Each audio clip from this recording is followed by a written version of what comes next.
नमस्कार दोस्तों, मैं हूं विभोर और आपका एक बार फिर से स्वागत करता हूं मेरे यूट्यूब चैनल पर जिसका नाम है लर्न लॉ विद विभोर। और आज हम शुरू करने जा रहे हैं एक ब्रांड न्यू सीरीज जिसका नाम है सोशियो इकोनॉमिक ऑफेंसेस। और यहाँ हम अलग अलग टॉपिक्स को कवर करेंगे। सबसे पहले हम बात करेंगे आज की इस वीडियो पर कि सोशियो इकोनॉमिक ऑफेंसेस होते क्या हैं। What are socio economic offences, आज की वीडियो हमारी इस टॉपिक के ऊपर रहेगी। ठीक है। तो जब हम बात करते हैं सोशियो इकोनॉमिक ऑफेंसेस की, ऑफेंस हम जो डिफाइन करते हैं, ऑफेंस होते क्या हैं। ऑफेंस मतलब होता है बेसिकली कोई भी ऐसा काम जो सोसाइटी के लिए हार्मफुल हो। ठीक है। तो अ, जब हम बात करते हैं क्राइम के दो एलिमेंट होते हैं, एक्टस रियस और मेंस रिया। जब कोई इंसान और क्राइम पे बेसिकली विक्टिम होता है, जब तक विक्टिम क्राइम पे नहीं होगा तो क्राइम ढूंढना मुश्किल है। तो विक्टिमलेस क्राइम बहुत ना के बराबर होते हैं बट ना के बराबर होते हैं। ठीक है। तो जब हम बात करते हैं सोशियो इकोनॉमिक ऑफेंसेस की, जब हम बात करते हैं नॉर्मली ट्रेडिशनल क्राइम की जैसे मर्डर, रेप या कोई भी ऐसे क्राइम की हम बात करते हैं, तो इन क्राइम पर क्या होता है, इन क्राइम पर आपके पास एक विक्टिम होता है, एक इंडिविजुअल है जिसके अगेंस्ट आपने क्राइम करा है। जब जब तक आप गवर्नमेंट के अगेंस्ट, जैसे आप गवर्नमेंट के अगेंस्ट वॉर वेज कर रहे हो तो विक्टिम गवर्नमेंट है। अगर आप मर्डर कर रहे हो, जिसका मर्डर हुआ है वो विक्टिम है। तो जब भी आप थेफ्ट करते हो, जिससे घर में चोरी कर रहे हो, वो विक्टिम है। जब हम बात करते हैं कोई भी ट्रेडिशनल क्राइम की, तो यहाँ क्या होता है, यहाँ जो भी बंदा विक्टिम होता है वो बंदा बेसिकली जो बंदा विक्टिम होता है वो बंदा बेसिकली विक्टिम है और उसके अगेंस्ट क्राइम हो रहा है। पर हम कहते हैं कि जब भी कोई क्राइम होता है, हम मानते हैं कि पूरे स्टेट के अगेंस्ट हो रहा है, क्योंकि जो मेंबर है स्टेट का मेंबर है और उसके साथ कुछ कुछ गलत हो रहा है, तो बाकी लोगों के साथ गलत माना जाता है कि जो इंसान काम गलत कर रहा है वो उसे रिपीट ना करे और उसे देख करके बाकी लोग रिपीट ना करें। तो जब भी हम क्राइम की बात करते हैं, हम बात करते हैं कि क्राइम जब भी होते हैं वो स्टेट के अगेंस्ट होते हैं। ठीक है। पर जब हम बात करते हैं सोशियो इकोनॉमिक ऑफेंसेस की, यहाँ पर को क्या है कि इन क्राइम पर मेंसरिया नहीं होता। जैसे अगर मुझे मर्डर करना है तो मर्डर क्यों करूंगा किसी का, मुझे वेंजेंस है निकालनी है, मुझे बदला निकालना है, मुझे गुस्सा आ रहा है, मैं साइकोपैथ, तो कोई कारण तो होगा। मेरे में एक पूरा एक मेंटल एलिमेंट तो होगा ना कोई कि मैं क्राइम कर क्यों रहा हूँ। क्योंकि जितनी भी क्राइम की हम बात करते हैं तो क्राइम पे कहीं कोई ना कोई मेंटल एलिमेंट निकल के आता आना जरूरी होता है। ठीक है। पर जब हम बात करते हैं सोशियो इकोनॉमिक ऑफेंसेस की, यहाँ पर को मेंसरिया ना के बराबर होता है। यहाँ का मेंसरिया खुद को बचाना होता है बेसिकली, या प्रॉफिट कमाना होता है। तो वो मेंसरिया ना के बराबर ही हो जाता है। बट जो ऑफेंसेस होते हैं ये बहुत ग्रेव ऑफेंसेस होते हैं, क्योंकि इनका जो इम्पैक्ट होता है वो एंटायर सोसाइटी की वेलबींग पर होता है। लाइक अगर आप कोई इंसान कोई सोशियो इकोनॉमिक ऑफेंस कमिट करता है तो उसका इम्पैक्ट एक इंडिविजुअल के ऊपर नहीं, एक ग्रुप ऑफ इंडिविजुअल के ऊपर नहीं, बल्कि पूरे के पूरे सोसाइटी के ऊपर होता है। जैसे अगर मैं बात करूँ, एक एग्जांपल दूँ सोशियो इकोनॉमिक ऑफेंसेस का, बेस्ट एग्जांपल विजय माल्या। उन्होंने पैसे लिए और पैसे लेकर के वो भाग गए। तो जो वो लॉस हुआ है, वो लॉस किसको हुआ? वो इंडियंस को हुआ। जितने इंडियंस हैं वो लॉस सबने इक्वली झेलना पड़ा। बैंक्स को भी हुआ, गवर्नमेंट को भी हुआ, हर किसी को, इंडिविजुअल को वो एक काइंड ऑफ लॉस हुआ। उसकी वजह से इकोनॉमी फ्लक्चुएट हुई, सामान महंगा पड़ा। तो उसका जो इम्पैक्ट है वो हर जगह कहीं ना कहीं आकर के पड़ा। ठीक है। अब ये क्राइम जो टारगेट होता है सिंगल पर्सन नहीं बल्कि ग्रुप ऑफ पर्सन इसका टारगेट होता है। और इसको भी हम दो टाइप में डिवाइड कर सकते हैं। इसमें जो बेसिक सोशल इकोनॉमिक ऑफेंसेस होते हैं वो दो टाइप के लोग बेसिकली करते हैं। पहले तो होते हैं आपके high collar crime, white collar crimes, जो हाई सोसाइटी के लोग करते हैं। फिर होते हैं नॉर्मल सोशल इकोनॉमिक ऑफेंसेस जो मिडिल या लोअर क्लास लोग करते हैं। ठीक है। आप इनको दो टाइप में डिवाइड कर सकते हो। जो व्हाइट कॉलर क्राइम क्राइम की डेफिनेशन है, इसको सदरलैंड ने दी थी। उन्होंने बहुत सारी डेफिनेशन दी है व्हाइट कॉलर क्राइम की, बट उनका जो मानना था वो ये मानना था कि जो ऑफेंडर होगा, लाइक इसमें ऑफेंडर सेंट्रिक डेफिनेशन है व्हाइट कॉलर क्राइम की, कि जो ऑफेंस हो रहा है उससे मतलब नहीं है, कर कौन रहा है इससे मतलब है। अगर आपको डिटरमिन करना है कि कोई क्राइम व्हाइट कॉलर क्राइम है या नहीं है, उसके लिए आपको देखना पड़ेगा कि क्राइम कर कौन रहा है। अगर उस क्राइम को कोई व्हाइट कॉलर क्राइम को कोई, मतलब कोई भी क्राइम को अगर कोई सोसाइटी का हाई मेंबर कर रहा है, जैसे प्राइम मिनिस्टर, प्रेसिडेंट, या लेट अस सी कमिश्नर, या कोई भी बड़ा बिजनेसमैन, जो लोग सोसाइटी के टॉप पर रहते हैं, अगर वो कोई क्राइम कर रहे हैं तो it is a white collar crime. पर अगर सेम क्राइम कोई नॉर्मल बंदा करता है तो it's a socio economic offence. तो हम एक डेफिनेशन दे सकते हैं कि सोशियो इकोनॉमिक ऑफेंस की डेफिनेशन क्या हो सकती है। तो इंडिया में अलग-अलग टाइम पर हमको पता है कि लॉ कमीशंस बैठती हैं, वो चीज़ों को एनालाइज़ करती हैं, वो ढूँढती हैं कि क्या कमी-पेशी रह गई है कानूनों पर। तो वैसे ही इंडिया की 47th और 29th 2 कमिटीज़ हैं जो इम्पोर्टेंट है हम लोगों के डिस्कशन के लिए। क्योंकि 1964 पर एक संथनम कमेटी बैठी थी, जिन्होंने अपनी एक रिपोर्ट दी थी, जिसमें उन्होंने कहा कि जो बिज़नेसमैन हैं और आपके जो पॉलिटिशियंस हैं, एमएलएज़ हैं, एमपीज़ हैं, कमिश्नर्स हैं, जो बड़े-बड़े लोग हैं, जितने भी लोग होते हैं, उन लोगों को अपनी पावर को मिसयूज़ नहीं करना चाहिए और उन लोगों के ऊपर भी कुछ ना कुछ अंकुश लगाने चाहिए कि वो लोग जिस पावर पर बैठे हैं, जिस पोज़ीशन पर वो आकर बैठ गए हैं, उस पोज़ीशन से वो डेविएट ना करें। वो लोगों के भरोसे को ना तोड़ें। Sorry about that. तो जो ये कमिटी थी उनकी रिपोर्ट निकल कर आई। इसके बाद 29th लॉ कमीशन ने और 47th लॉ कमीशन ने अपनी-अपनी बातें रखी और उन्होंने जो आपकी सोशल इकोनॉमिक ऑफेंसेस की एक्टिविटी है उनको डिफाइन कर रखा है।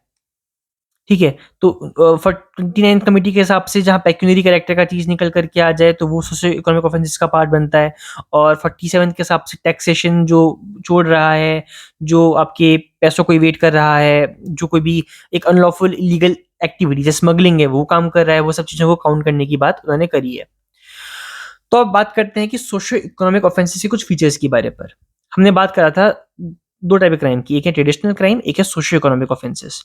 जब हम बात करते हैं ट्रेडिशनल क्राइम की तो इसमें क्या होता है जो मोटिव होता है, इसमें मोटिव जो होता है वो कुछ हो सकता है, वेंजेंस हो सकता है, ग्रीफ हो सकता है, कोई भी कारण हो सकता है, कोई एक मोटिव होगा। बट जो हमारा सोशल इकोनॉमिक ऑफेंसेस हैं, इनका जो मोटिव रहता है, वो रहता है डिज़ायर फॉर रिचेस। आपको अमीर होना है। आपको फ़र्क नहीं पड़ता दुनिया में बाकी क्या होगा, आपको सिर्फ़ खुद से मतलब है, आपको अमीर होना है।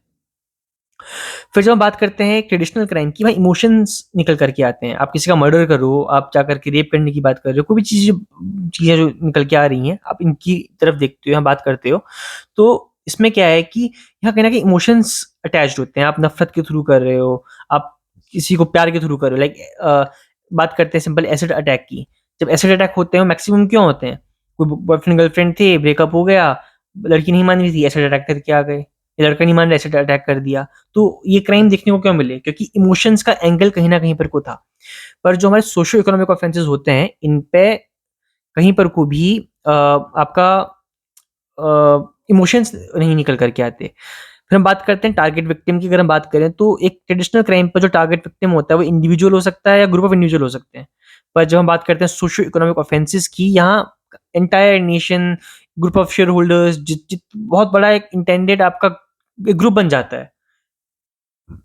आप सोशियो इकोनॉमिक ऑफेंसेस इंडिविजुअल के अगेंस्ट नहीं कर सकते, आप एक ग्रुप के अगेंस्ट करोगे। उसके अलावा जब हम बात करते हैं नॉर्मल क्राइम की, जैसे हम बात करते हैं मर्डर की या थेफ्ट की, तो आप कोएर्शन के थ्रू वो काम कर रहे हो। आप फ़ोर्स पर आकर के वो काम कर रहे हो। क्योंकि आप एक फ़ोर्स के थ्रू, आप कोएर्शन के थ्रू चीज़ लेकर जा रहे हो। बट जब हम बात करते हैं व्हाइट कॉलर क्राइम की या ये सोशियो इकोनॉमिक ऑफेंसेस की, यहाँ पर को क्या है, यहाँ का जो क्राइम का मोटिव है वो डिसेप्शन है। आप बेवकूफ़ बना के वो काम कर रहे हो। स्कैम्स कॉल आते हैं कि हेलो, आपने लोन लिया था, लोन के पैसे चुकाओ, अपना ओटीपी का नंबर शेयर कर दो, आपको इतनी की लॉटरी लग गई। ये सब एक सोशियो इकोनॉमिक ऑफेंसेस का पार्ट है। ठीक है? अब बात करते हैं कि किस-किस कैटेगरी पे हम सोशियो इकोनॉमिक ऑफेंसेस को डिवाइड कर सकते हैं। पहला है जो आप कंट्री की इकोनॉमी के ऊपर आप हार्म करना चाहते हो, ठीक है? आप कंपनी की इकोनॉमी को डिस्ट्रॉय करने की कोशिश कर रहे हो, वो है। सेकंड है टैक्स इवेजन, आप टैक्स से बचना शुरू कर दो, that is a part of socio economic offences. उसके बाद है अगर आप पब्लिक अथॉरिटी हो, आप आईएएस ऑफिसर्स हो, आप कमिश्नर हो, आप प्राइम मिनिस्टर हो, एमएलए हो, एमपी हो, आप कोई भी बड़ी पोज़ीशन पर हो, उस पावर का मिसयूज़ कर रहे हो, तो for the purpose of corruption basically, तो then it is a socio economic offence. ठीक है? उसके बाद आपने देखा होगा कभी-कभार आप सामान ऑर्डर करते हो, सामान आपके पास आता ही नहीं है या आता है तो बहुत गंदी हालत पर आता है। तो ऐसा कोई कोई क्राइम कर रहे हो तो वो भी सोशियो इकोनॉमिक ऑफेंसेस का पार्ट है। जैसे आपने कंपनी खोली, आपने कहा मैं मोमबत्ती बेच रहा हूँ, आपने लोगों से पैसा उठा लिया, जैसे हुआ था ना वो मोबाइल वाला केस, आपको याद होगा, तो ₹121 का मोबाइल हम देंगे, तो आया कभी नहीं किसी के पास। तो वो जो चीज़ें होती हैं वो एक सोशियो इकोनॉमिक ऑफेंसेस का पार्ट है। ठीक है? उसके अलावा अगर हम बात करते हैं ब्लैक मार्केटिंग की, that is a socio economic offences. Hoarding, profiteering, socio economic offences, क्योंकि आप सामान को इल्लीगली अपने पास सँभाल रहे हो कि उसकी प्राइस बढ़ जाए, आप प्रॉफिट कमाने के पर्पज़ से वो कर रहे हो, ठीक है? उसके अलावा दवाइयों पर, दालों पर मिलावट जो होती है, it is a part of socio economic offences, ठीक है? उसके अलावा कभी-कभार जो गवर्नमेंट ऑफिशियल्स होते हैं, वो पैसे लेकर के लाइसेंस दे देते हैं गलत-गलत, तो वो सोशो इकोनॉमिक ऑफेंसेस है, क्योंकि जिसके लिए आप एलिजिबल नहीं हो, आपको वो चीज़ मिलना शुरू हो जाए, socio economic offences, it's a crime against the entire society. अब इसके कॉज़ क्या हैं? ये क्राइम होना शुरू कैसे हुए? तो ट्रेडिशनल क्राइम समझ में आता है कि 2 लोग थे, आपस में बनी नहीं, कुछ हो गया, मारपीट हो गई, मर्डर कर दिया, कोई ना कोई चीज़ निकल कर के आ रही है। बट सोशियो इकोनॉमिक ऑफेंसेस में क्या? और पहले के टाइम पर आपको पता होगा तो लोग एक छोटे से इलाके पे साथ-साथ रहा करते थे, मिल-बाँट करके रहा करते थे। फिर आया इंडस्ट्रियल रेवोल्यूशन। जैसे ही इंडस्ट्रियल रेवोल्यूशन निकल कर के आया, उसने बहुत दिक्कतें पैदा करना शुरू कर दी। क्योंकि अब इंडस्ट्रीज़ बन रही हैं, लोगों की जॉब जाना शुरू हो गई है। अब लोगों को एक जगह से दूसरी जगह जाना जाना पड़ रहा है, और वहाँ जाकर के देखिए लाइफ़स्टाइल बहुत डिफ़िकल्ट हो गई है। तो मजबूरी में उनको आकर के पैसा कमाना शुरू करना पड़ा by different means. So it give rise to socio economic offences. Second most important reason is world war 2। World war 1 के बाद दिक्कतें आ गई थी, बट जब वर्ल्ड वॉर 2 निकल कर के आया, उसने और दिक्कतें पैदा कर दी। लोग गरीब थे, खाने-पीने के पैसे पैसे खत्म हो गए थे, खाने-पीने की चीज़ें की काफ़ी कमी हो गई थी। तो उन सबको कर्ब करने के लिए भी हमारे पास आया सोशियो इकोनॉमिक ऑफेंसेस। फिर उसके बाद टाइम के साथ-साथ नए बिज़नेस आना शुरू हो गए, और लोगों को फिर कॉम्पिटिशन दिखना शुरू हुआ कि हाँ, एक जो स्ट्रेटा के लोग हैं, वो ग्रो करने पर लगे हैं बाय मेकिंग बिज़नेस। तो लोगों ने फिर एक एक इंटेंसिव कॉम्पिटिशन शुरू कर दिया, जिससे एक-दूसरे को हराने के लिए, एक-दूसरे दूसरे से आगे निकलने के लिए वो लोग इस ऑफेंस में आना शुरू हो गए, टैक्स इवेशन करना शुरू कर दिया, या कोई गलत प्रोडक्ट बेचना शुरू कर दिया, तो वो काम निकल के आने लग गए। उसके अलावा आगे हमारे पास टेक्नोलॉजी, मोबाइल फ़ोन्स, ये माइक्रोफ़ोन्स और बाकी चीज़ें आना शुरू हो गई। अब जो कॉल सेंटर में लोग कॉल करते हैं, "हेलो, आपने लोन लिया था, आपकी लॉटरी लग गई है।" इस टेक्नोलॉजी को यूज़ करके वो लोग मिसयूज़ कर रहे हैं। उसके अलावा क्या है, जब इतनी चीज़ें निकल कर के आ रही हैं, सोसाइटी एक गलत डायरेक्शन की तरफ मूव कर रही है। आज के टाइम पे हम लोग अपने मॉरल्स खो देते हैं। हम देखते हैं रोड पे किसी का एक्सीडेंट हो गया है, हम जा रहे हैं, फ़ोटो खींचने जा रहे हैं। हेल्प करने वाले लोग बहुत कम, ना के बराबर हैं। तो कहीं न कहीं हम अपनी जो मोरालिटी है, जो हमारी मॉरल्स हैं, उनको हम खो रहे हैं। तो वो भी एक कारण है सोशियो इकोनॉमिक ऑफेंसेस का। ठीक है? तो गवर्नमेंट ऑफ इंडिया ने देखा कि बहुत दिक्कतें पैदा हो रही हैं, तो उन्होंने काफ़ी लॉ इनैक्ट करे हैं इन चीज़ों को कर्ब करने के लिए।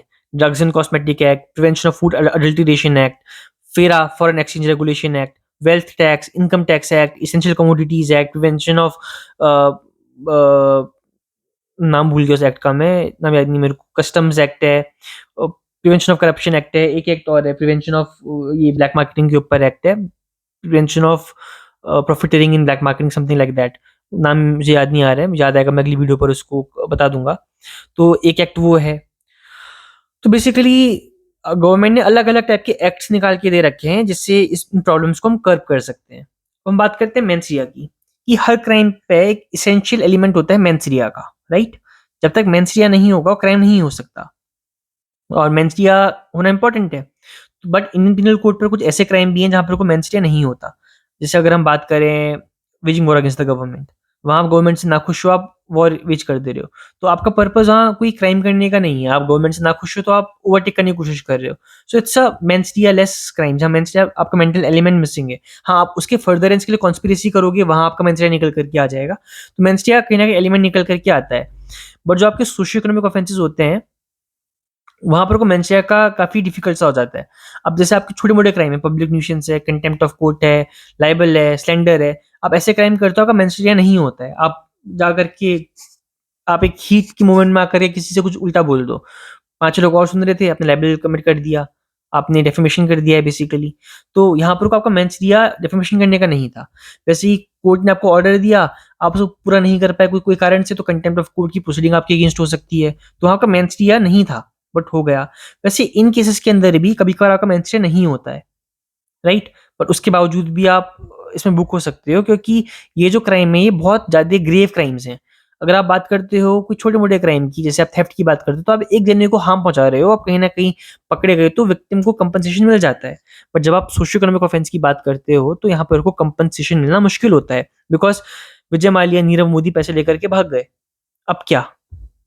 जो जितने भी देश के लोग हैं, उन सबको उस चीज़ को झेलना पड़ा।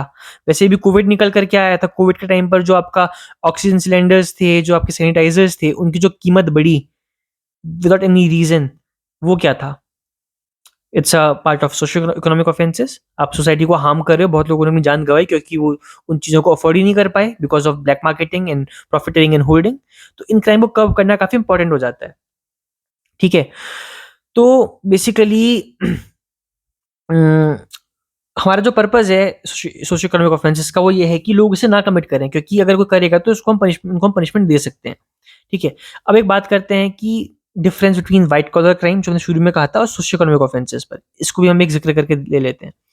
जब हम बात करते हैं व्हाइट कॉलर क्राइम की, ये क्राइम हमने कहा था कि सदरलैंड ने जो डिफाइन किया था कि जो एक ऊपर के मेंबर के लोग होंगे, the people of upper strata, वही कमिट करेंगे। बट सोशियो इकोनॉमिक ऑफेंसेस कोई भी कमिट कर सकता है। अब लेट अस से एक कंपनी है, वो टैक्स इवेट करती है। It is a white collar crime. But अगर सेम कोई रिटायर्ड टीचर है, क्या रिटायर्ड आर्मी मैन है, वो ये काम कर देता है, वो टैक्स इवेट करता है, तो in that case it's a socio economic offence, it's not a crime. Because यहाँ पर को देखो, आपने टैक्स ना पे करके देश के पैसे पे हैम्पर करा, जिससे बाकी लोगों को इफ़ेक्ट पड़ा, रोड नहीं बन पाए, कुछ नहीं हो पाया, वो दिक्कत पड़ी। बट यहाँ पर को आप एक व्हाइट कॉलर क्राइम कमिट नहीं कर रहे हो। व्हाइट कॉलर क्राइम कमिट करने के लिए आपको उस स्टेटस पर होना इम्पोर्टेंट है। ठीक है?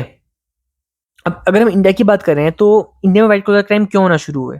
अगर आप इंडिया की सिचुएशन देखोगे, अगर लोग सब अमीर हैं, सब खुश हैं, तो क्राइम रेट काफ़ी गिर जाता है। पर जब लोग गरीब हैं और देख रहे हैं कि एक डिफरेंस क्रिएट हो रहा है, सामान महँगा होने पे लगा है, सिलेंडर ₹1500 पहुँच रहा है, तेल महँगा हो रहा है, खाने-पीने की चीज़ें महँगी हो रही है, जॉब्स नहीं है, तो लोग करेंगे क्या? तो एट द एंड जो क्राइम की रेट है वो बढ़ना शुरू हो जाता है। ठीक है? तो बेसिकली क्राइम कहीं न कहीं इंडिया के अंदर जो सोशियो इकोनॉमिक ऑफेंसेस हैं कहीं न कहीं, अब देखो इंसान गरीब है, उसने देखा कि इसे पैसा कमाने के लिए उसकी गाय है, उसके पास सपोज़ 5 गाय हैं और उसकी 5 जो गाय हैं वो 100 लीटर दूध देती हैं दिन का, और उन 100 लीटर दूध को बेचता है। अब उसने देखा कि अगर वो सेम दूध बेचने पे लगा है, वो कम पैसे कमा रहा है, बट अगर उस दूध में पानी मिला कर के बेचेगा तो वो उसको 150 लीटर बना देगा। तो उसने वो करना शुरू कर दिया, या 200 लीटर बना देगा, उसने वो करना शुरू कर दिया। तो यहाँ पर को क्या हो रहा है? सोशियो इकोनॉमिक ऑफेंस हो रहे हैं, क्यों? क्योंकि वो ऐसा करके पैसे कमा सकता है, और वो ऐसा कर क्यों रहा है? क्योंकि गाय का चारा महँगा है, उसको एक अच्छी डिसेंट ज़िंदगी जीने के लिए दिक्कत पड़ रही है। तो अगर वो अमीर होता, वो काम कभी करता ही नहीं, वो खुद को गाय लेकर के अच्छे से ज़िंदगी जीने की कोशिश करता। ठीक है? उसके अलावा साइबर क्राइम, इंडस्ट्रियलाइज़ेशन और ग्रोथ ऑफ टेक्नोलॉजी, इन सब चीज़ों ने कहीं न कहीं सोशियो इकोनॉमिक ऑफेंसेस को एक ग्रोथ दी है। ठीक है? अब हम जब बात करते हैं कोई भी क्राइम की, हमारा पर्पस क्या होता है कि जो ऑफेंडर है, 2 टाइप के पर्पस होते हैं कि एक तो क्राइम रिपीट ना हो, डेटरेंट थ्योरी ऑफ पनिशमेंट निकल कर के आती है, और दूसरी आती है कि जो क्राइम कर रहा है वो कोई गलती में आकर के, गुस्से में आकर के कर रहा है, और चांस है कि वो इम्प्रूव हो सकता है। ठीक है? तो वहाँ पर को रिफॉर्मेटिव थ्योरी का अप्रोच करके उसको रिफॉर्म में प्रिज़न भेज देते हो कि आप जेल जाकर के छूट करके रिफॉर्म होकर के आ जाओगे। ये थ्योरीज़ के अंदर निकल कर के आता है, थ्योरीज़ ऑफ पनिशमेंट के अंदर। पर बेसिकली जब हम बात करते हैं कोई व्हाइट कॉलर क्राइम की या कोई सोशियो इकोनॉमिक ऑफेंसेस की, यहाँ दिक्कत क्या पड़ रही है? यहाँ आप क्राइम जो कर रहे हो वो कोई वेंजेंस पर आकर के, कोई क्रेव सडन प्रोवोकेशन पर आकर के, या कोई रिवेंज के पर्पस पे नहीं कर रहे हो। यहाँ आप क्राइम कर रहे हो प्रॉफिट मेकिंग के पर्पस के लिए, जो बहुत ज़्यादा गलत है, जिसमें रिफॉर्म करना काफ़ी मुश्किल है, ना कि बराबर है। ठीक है? तो इन क्राइम पर आप रिफॉर्मेटिव को यूज़ नहीं करते हो, आप डेटरेंट पनिशमेंट यूज़ करना ज़्यादा प्रेफ़र करते हो। तो अगली वीडियो पर हम बात करेंगे आगे बढ़ते हुए loss relating to maintenance of essential supplies, जहाँ हम इस एसेंशियल कमोडिटीज एक्ट की बात करेंगे, और हम बात करेंगे prevention of black marketing and maintenance of supplies of essential commodities act. ठीक है? तो इन दोनों एक्ट की हम बात करते हुए चलेंगे अगली वीडियो पर। आज की वीडियो पर बस इतना ही। हमने जाना कि सोशियो इकोनॉमिक ऑफेंसेस क्या होते हैं। अगर आपको कोई क्वेश्चंस हैं जो आप पूछना चाहते हो तो आप मुझे कमेंट करके नीचे पूछ सकते हो, और अगर आपको मुझे रीच आउट करना है, मुझे इंस्टाग्राम पर रीच आउट कर सकते हो। मेरा हैंडल है @द विभोर तिवारी। और बस आज की वीडियो पे इतना ही। हम जल्द मिलेंगे नई वीडियो के साथ। Thank you so much for watching this video. Bye bye.